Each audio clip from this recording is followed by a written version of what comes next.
We are live. Let's get ready to podcast. Fire it up.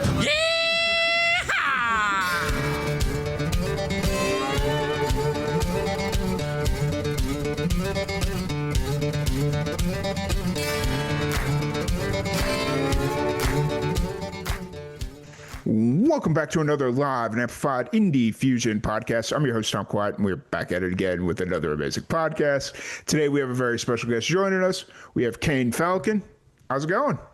Thank you for having me. I am great. How about you? I'm doing pretty good. It's Tuesday on a short week, so I'm happy. We're here. Yeah, we're surviving. I guess that's the best way to kind of word it. So how's everything going? Where are you currently based out of? Yeah, I'm currently in Norwalk, Connecticut. Okay, nice. I'm guessing it's very cold up there right now. You know what? Funny enough, I was having this conversation today. It's not too cold. Not yet. I feel like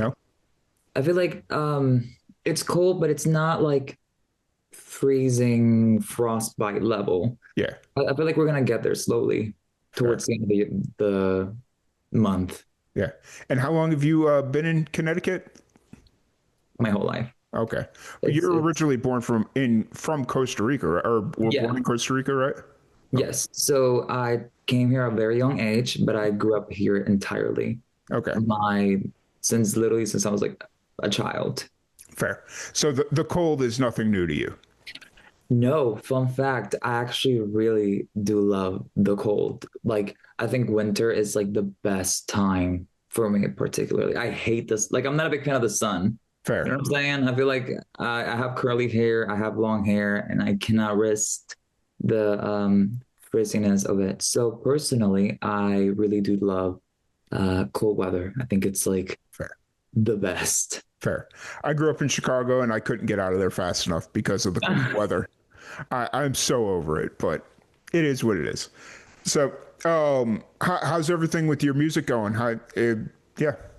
It's been pretty good. I think it's been very progressive. It's been, as of right now, I'm kind of tweaking melodies for a couple new singles, finalizing the theme of the album. I when it comes to making an album, I try to make a body of work that tells a story. And right now I'm kind of in that weird window of like picking what are the best songs that, could fit the middle of the album, the end of the album, the beginning, kind of picking and choosing, because I do not waste too much time making songs. I kind of just do like demos, and then I listen to like 50 demos like in one shot, and then kind of choose what I think fits the album sonically, and then kind of built from that. So it's been good. I've been, picking and choosing a lot. It's been very, what's the word that I'm looking for? It's a very,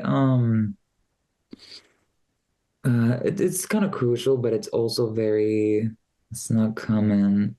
It feels like very, or specific to you, like you're trying to find your thing. Well, yeah. Well, by the time this period of in the album process, it's very important because you have to kind of pick the songs that are going to make what the album is. But there's a word that I'm looking at. It'll come back to me. Yeah. But I've just been picking the songs and really kind of getting a sense of the visual world that this album will be living in. Fair. Very fair. And so during this entire process of kind of like trying to figure out what this album's going to be, who have you been listening to? Like, have you been drawing inspiration from other musicians or? 100%. Yeah, of course. I'm always listening to music. Right now, I have been listening to the entire Wicked soundtrack. Fair. This was not perhaps on purpose, but I did watch the movie 2 days ago.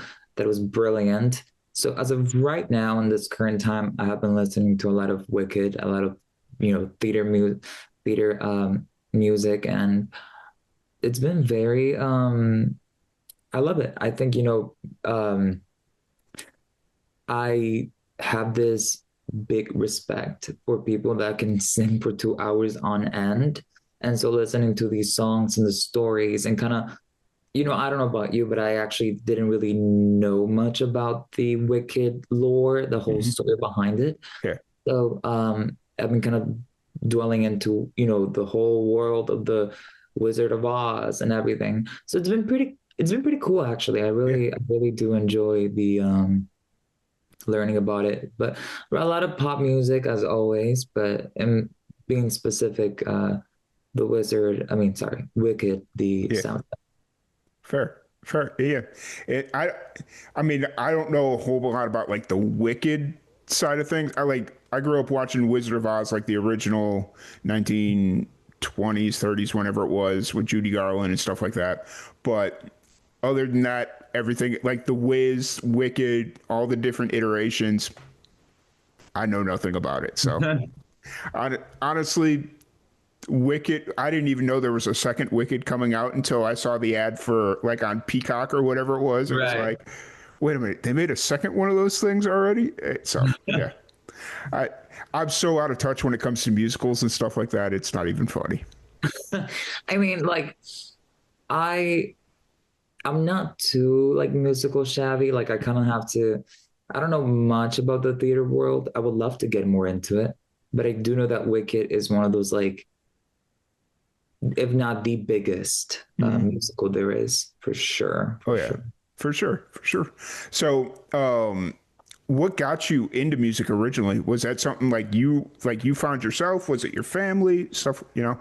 Right. It was a mix of, I think, both. I've used music as a tool of like kind of like protection, like kind of hanging on to it. Hmm. Um, it spoke to me from a very young age, and I was really able to feel seen by it. I feel like music, it has a lot of purposes, but I think on my end, it was more about like, oh, I feel like whoever made this song is going through what I'm going through. Hmm. And I was really able to kind of capture that and feel understood. And then that's what I do with my music. I try to make music for myself, but also in a way that kind of serves for other people. And they can feel connected and seen because I feel like that's the beauty of music. You can kind of send a message. Yeah. So, but I would say for the most part, music, I came from a family of, musicians. All of my aunts have beautiful voices and they have amazing tonality. And then like my grandpa, he played the, um, what's that thing called? The, Accordion. accordion. Yeah. Yeah. And he was brilliant. So yeah, I feel like I came from musicians. I know my Mhm. great grandfather was also a musician, so I kind of got that magical touch from the genes. But um, I think my specific liking to pop music, I don't know, I just really love bombastic sounding records. I know Mhm. it sounds funny, but it really is like I feel like everyone has their taste in music. For me, it has to be bombastic. Like I have to hear the big choruses Mhm. and build up and the beat drops. So yeah, I feel like that's what really kind of got me to it. Besides, the lyrical meaningful, like spiritual aspect of music, I love a good hook. Mhm. I Oh, yeah. do. I genuinely do. I think it's like so magical. Right. Well, I think a lot of people kind of miss the fact that a good hook can define a generation. Like you Oh think yeah. about throughout your entire life, think about the times like a summer or a winter, or like a point in your life was defined by a single line in a song, whether it be the hook, the chorus, the verse, like whatever it is. It's that single line could define an entire generation. 100%, a So, 100,000%. I mean, you know, it's like every year I kind of have a top five list of my most heard songs or the songs mhm. that I think are, top five. Yeah. Um, and I totally agree. Some generations, I mean, the 80s was probably like Material Girl and Yeah. like Living on a Prayer. Everyone has, like you said, every generation is defined by different like Hmm. songs and music. And I think that's just It's so beautiful. Right. What are your top 5 songs so far this year? I mean, obviously the year's almost Ooh. over, but No, yeah, I hear you. Well, you know what? I think I'm gonna ball it and I'm gonna try to see. I'm gonna pull my phone real quick, okay. excuse me. And I'm gonna go with, okay, beginning with the year. I'm gonna jump and say Abracadabra by Okay. Lady Gaga. Um, hmm, so Summer Forever by Addison Rae. Um, Hot and Sexy by Sarah Larson. Normally I like to do songs that were released the year of, you know. Yeah. Um, Reborn by Miley Cyrus. I think that song is so bombastic. And as of now, that was four, right? Yeah. That was four. I just heard that song the other day and I was mesmerized. It's called Die in Your Arms by Tash Blake. I Hmm. heard it in an ad and I literally had to like stop. I was like, everyone quiet. I need to listen to this. And it was a brilliant record. Nice. So yeah, that's what I have for now. Nice. Okay. I've not listened to any of those songs. I'm not gonna lie to you. I know the artist, but I've not listened to any of the songs. So yeah, It's okay. I mean, it's a lot of modern music. It's fair. Fair, very fair. Oh, so how's the music scene up in Connecticut? Is it pretty growing or is it pretty isolated? Like, what's the vibe there? um I would say as a pop act, as somebody that does pop music, it's very, I mean, I don't really know a lot of artists or like pop artists. Mhm. Most of my friends make like rap or trap music. Yeah, So it's not very pop oriented, I would maybe say. I mean, I'm just speaking I'm talking about my experience. I'm pretty sure there has to be. I just haven't maybe like I haven't met them yet. yeah, Um, but it's been yeah, mostly like pretty like R&B trap, not like dominated in that sense. It's not very very what's the word? It's not very dancey or poppy. yeah. I got you. That's fair. And so, when you do get out to play, are you going down to like New York, going down, or where are you kind of going to play? I go to like nearby like open mics as well. Like it really depends on the vibe. Sometimes I go to like some like club on the nearby, or when I'm with my friends, I like to go to this one karaoke spot we have, and it's just like Japanese hidden karaoke spot. It's so much fun.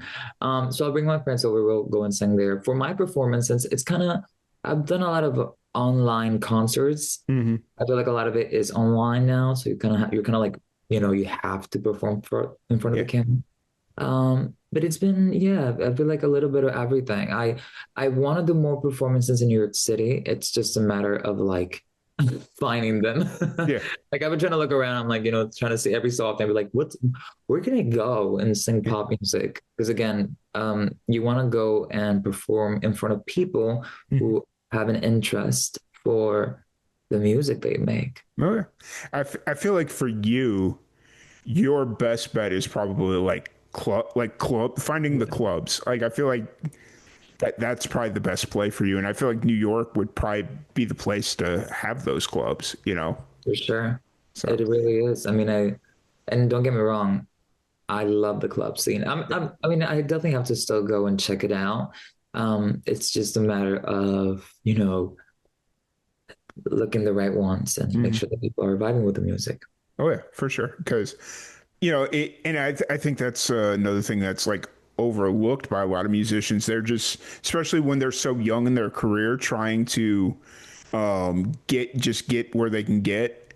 They overlook the fact that, oh hey, I'm playing over at the Rusty Spur, but they do hip hop trap music, and this is a cowboy bar, or like whatever it is. It's like, yeah, you'll last about a song or two before they tell you to unplug and Right. Get get out. out. But you got to kind of make sure your music's going to fly where you're at. So, 100%. Yeah. I and mean, the fact that you're aware of that is really cool, and speaks to the fact that you're taking it seriously, because when you do perform, you want to be taken seriously. mm, I So, mean, 100%. it's you have to find a crowd because it's also like not fun for you Hmm. if you're like singing your songs and nobody's like reciprocating the energy. It's like, oh crap, I'm in the wrong spot. Like I need to go somewhere else. So it definitely is important for both the audience and the performer. Yeah, absolutely, absolutely. So you said you're in the process of trying to finish up an album, correct? Correct. Yes. How's that all been going? Obviously, it feels like it's taking a little bit more time than you thought it would, or Yeah. I mean, I am a one man factory. Like I really do like all of my records. I produce them, I write them, I sing them. So it takes some time because even for like the demos, I have to make sure that they're good demos. You know what I'm saying? Like I have to make sure everything is to my liking. So it does take some time. You know, I am being a bit more kind Mhm. to myself in the sense that I'm not like forcing it. Yeah, I'm trying to give myself the space to grow and make sure that the music is also something that I will listen to. Because a lot of times, you make music with an outside perspective. I'm trying to do it from the inside. hmm, Um, so it's taken a bit of a while, but the good thing is that I feel more confident in that process. When you take your time, you're not rushing the product. It's actually sometimes even better um, because you're letting it, settle down. It's mm, uh, taking a minute to breathe, and that's what I think makes good music. I mean, yeah, sometimes yes, sometimes I'll write a song in like 10 minutes, but sometimes it takes a couple weeks, and yeah, that's perfectly fine. yeah. When you're in that phase of like writing and like really into it, do you find that the lyrics come first, or do you need like a beat or an instrumental or something to kind of inspire the lyrics? Right.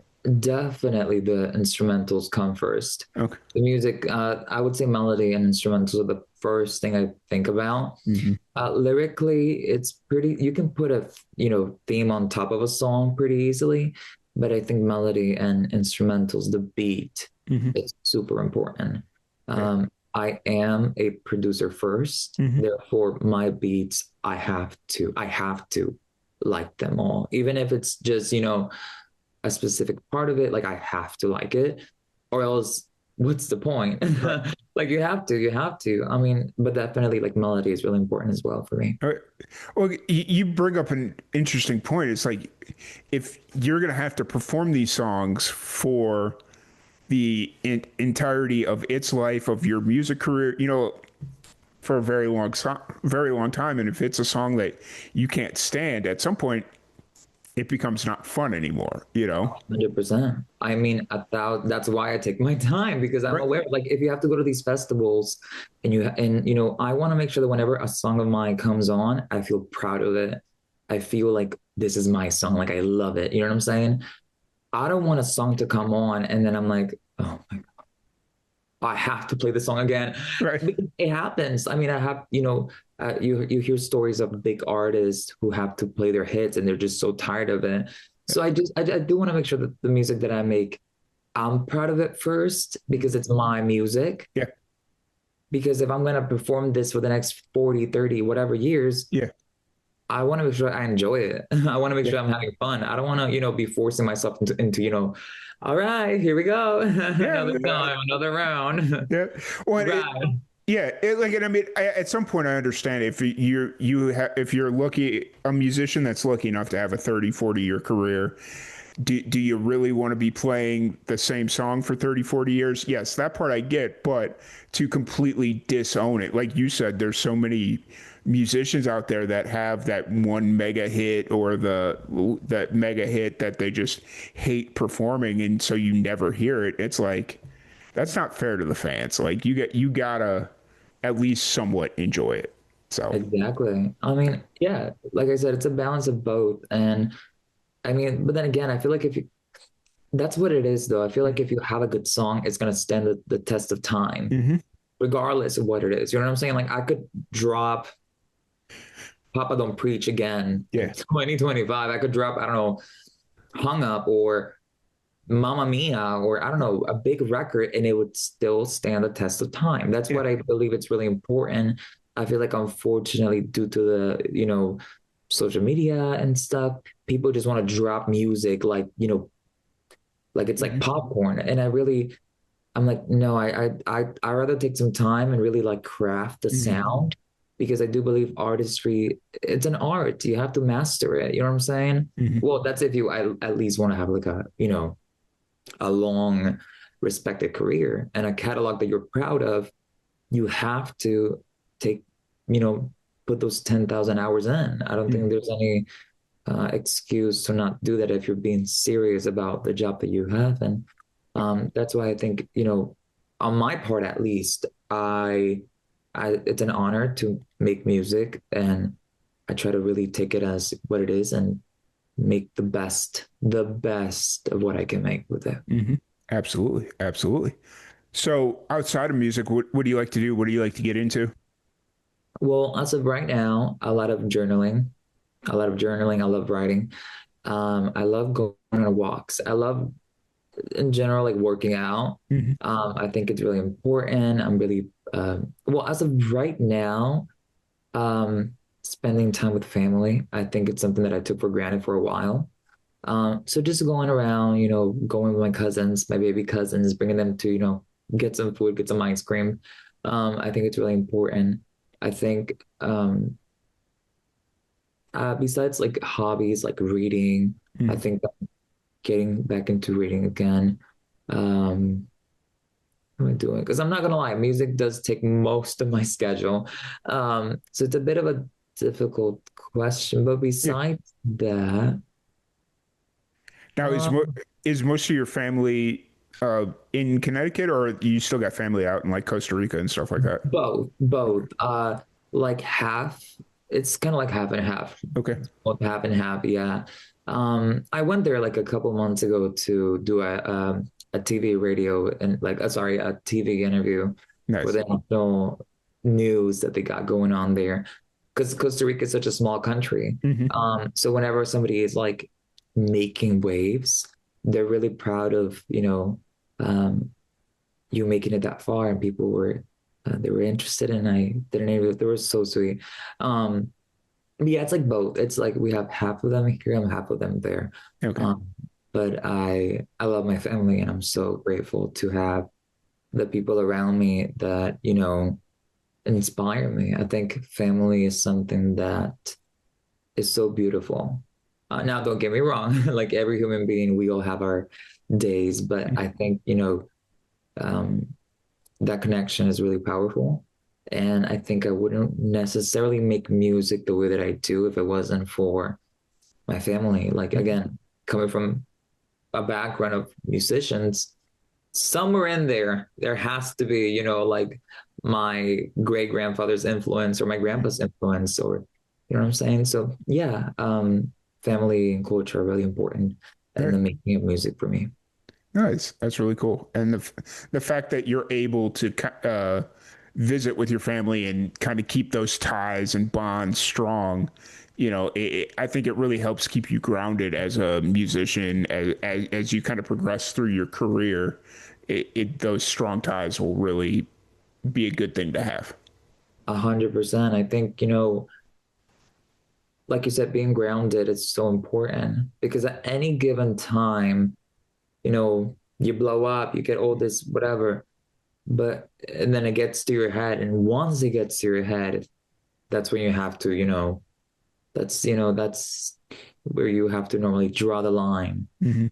Because as a musician, as an artist, I believe that my art has power. But then as a person, I never want to let fame or money, any of that get in the way of my artistry.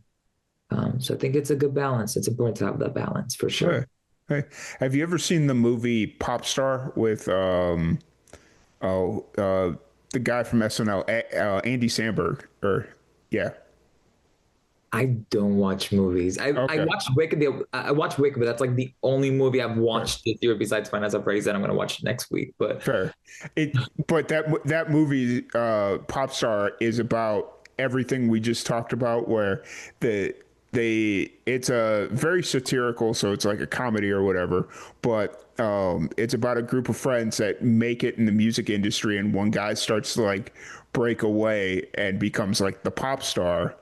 And it's about his climb to fame and then his downfall when he starts abandoning all his friends and just, yeah, it's very funny, but still very true to the reality of the music industry. 100%. I mean, I feel like again, the you have to be you have to be grounded in order Mm-hmm. to be successful or maintain success. I think Mm-hmm. that's what it really is, for sure. 100. Absolutely. Absolutely. So, kind of looking forward, obviously you're in the process of working on the record. Are you going to drop any more like singles for that, or we I'm kind of at the, trying to. I am definitely trying to get a couple songs out because I do want to drop the album completely by the beginning of spring or like mid-spring. Um, it is a bit of a task right now, but I definitely am proud of it, and I want to release it, but I have to still go through the mixing process and the mastering, so that's going to take some time. yeah, Um, but yeah. fair. Sweet, sweet. And then as far as shows, where are you kind of at there right now? Are you still trying to figure that out or what's going on? So shows right now are kind of well, I've taken a little break maybe from singing out in public just because I'm changing. The songs that are coming out are a lot more vocally demanding for a Mm-hmm. man. I'm going above an A4, kind of really hitting those higher tones. Mm-hmm. So I'm kind of giving myself time to kind of go back to the drawing board, get my stamina back in, get my vocal cords well calibrated, before going back and, belting these huge notes. Because I think that's a big part of prepping for an album is like vocally understanding your instrument. Mm-hmm. And, I understand I have a range, but I want to make sure that I am properly taking care of it. Yeah. Um, so due to the fact that again I have these bombastic sounding songs, I want to give myself some time to prep vocally before going back on stage. So yeah, it's been. I mean, it wasn't too long ago that I was doing some Yeah. singing, but just wait a bit for the holidays. Maybe really Fair. take a break for that. Yeah, absolutely. And the fact that just kind of the vocal care, like that's such an important thing. And knowing like, hey, I've got some high demands on my voice for these songs and just making sure that you're ready to kind of, you know, deal with it or push through it or, like whatever it is, however we want to word it, just taking that time to kind of prepare is really cool. So. For sure. Yeah. But I don't want to keep you too much longer. I appreciate your time sitting down chatting with me. For people to check out your music, shows, socials, all that fun stuff, where's the best place to find you? You can find me on Instagram, TikTok, um, YouTube at Kayne Falcon. Awesome. Awesome. Well, Kayn, it was absolute blast chatting with you. I really appreciate it. And thank you everybody for tuning in, and we will catch y'all later. Thank you for having me. Yeah. Have a good